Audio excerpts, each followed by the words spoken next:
You from India, Bharat या फिर हिंदुस्तान। एक ही देश के इतने सारे नाम। मान लो मुझे एक फॉर्म फिल करना है जिसमें हिंदी में तो मैं अपना नाम कविन फिल करता हूँ, लेकिन इंग्लिश में मैं अपना नाम जॉर्डन फिल करता हूँ। एक ही बंदे की हिंदी और इंग्लिश में अलग अलग नाम। क्या आपको ये थोड़ा सा अजीब नहीं लग रहा?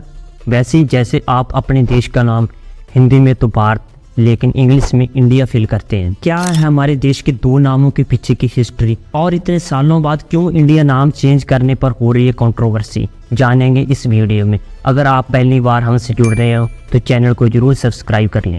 इंडिया और भारत दोनों ही शब्द हमारे संविधान में मेंशन किए हुए हैं, लेकिन हिंदुस्तान शब्द का कहीं भी संविधान में उल्लेख नहीं है। India that is the Bharat, यानी कि इंडिया ही भारत है। आज़ादी के 75 साल बाद भी हम इन दोनों ही शब्दों का यूज अपने देश के लिए कर रहे हैं। लेकिन अब ऐसा क्या हुआ कि हमें इंडिया शब्द हटाने की जरूरत पड़ रही है। 9 और 10 सितंबर को इंडिया में G20 सम्मेलन होने जा, जिसके लिए राष्ट्रपति के नाम से 9 सितंबर को एक डिनर आमंत्रण पत्र जारी किया गया, जिसकी एक हाईलाइट लाइन थी द प्रेसिडेंट ऑफ भारत। इस लाइन में जो लास्ट में भारत शब्द लिखा हुआ है, इसी शब्द को लेकर देश में कंट्रोवर्सी चल रही है। क्योंकि अगर हम इंग्लिश के सेंटेंस यूज कर रहे हैं तो the president of India use करेंगे, लेकिन भारत शब्द यूज होने के बाद फिर से मांग बढ़ गई है कि देश का नाम इंडिया से हटाकर सिर्फ भारत कर दिया जाए।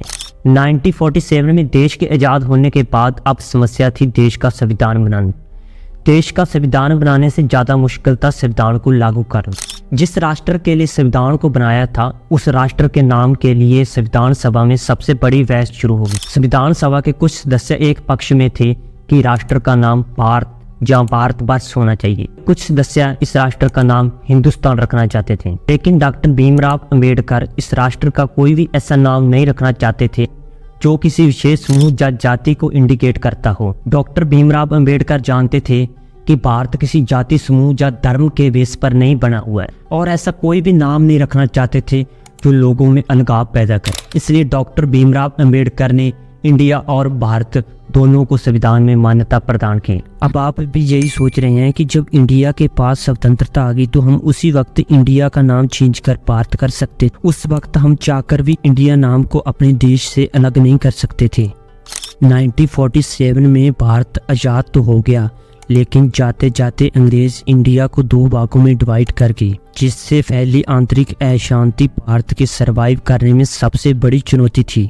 इंडिया को सरवाइव करने के लिए अपने व्यापार और पश्चिमी देशों से संबंध मजबूत करने 1947 तक अंग्रेजों ने भारत की पहचान इंडिया के रूप में पश्चिमी देशों तक फैला दी थी। उस वक्त की स्थिति में संविधान सभा का कोई भी सदस्य नहीं चाहता था कि भारत एक नए नाम की पहचान बनाने में समय वेस्ट करे। भारत और हिंदुस्तान प्राचीन शब्द है जिनका जिक्र प्राचीन काल की पुरानी कथाओं में मिलता है। हालांकि इन नामों के पीछे अलग अलग लोगों के अलग अलग तर्क है। मध्यकाल में जब तुर्की और ईरानी हिंदुस्तान में आए तब उनका प्रवेश द्वार सिंधु घाटी थी, लेकिन इनकी एक प्रॉब्लम थी कि इनकी डिक्शनरी में सह शब्द नहीं थे। सह शब्द को है बोला करते थे, यहीं से ये सिंधु को हिंदू बोला करते थे, जिससे धीरे धीरे हिंदुस्तान बन गया।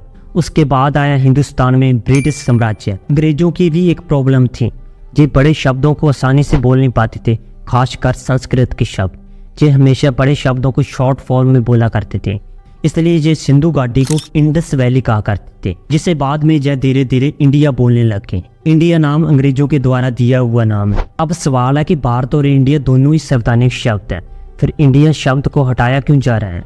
अब इसके पक्ष में तर्क दिया जा रहा है कि इंडिया नाम अंग्रेजों के द्वारा दिया हुआ नाम है और ये गुलामी का प्रतीक है। अगर हम इस पॉइंट ऑफ व्यू से सोचे तो ये बात भी सही है, क्योंकि बहुत से राष्ट्र जो कभी ब्रिटिश एम्पायर के गुलाम थे, ब्रिटिश साम्राज्य की समाप्ति के बाद उन्होंने अपने राष्ट्र का नाम काफी टाइम पहले ही चेंज कर लिया था। दूसरा पक्ष कह रहा है कि बीजेपी सरकार को इतने सालों तक इंडिया शब्द से कोई प्रॉब्लम नहीं थी, लेकिन जब उन्होंने एक संगठन का नाम इंडिया रख लिया तो बीजेपी सरकार को इंडिया शब्द में गुलामी की बू आने लगी। दरअसल बीजेपी के खिलाफ 26 दलों ने गठबंधन करके एक संगठन बनाया है जिसका नाम है Indian national development inclusive alliance. अगर हम यहाँ पर न्यूट्रल होकर सोचें तो एक राष्ट्र एक नाम होना चाहिए, लेकिन अगर किसी राजनीतिक दल के खिलाफ जहाँ किसी एक विशेष समूह को इंडिकेट करने के लिए राष्ट्र का नाम बदला जा रहा है तो ये डेमोक्रेसी के खिलाफ है।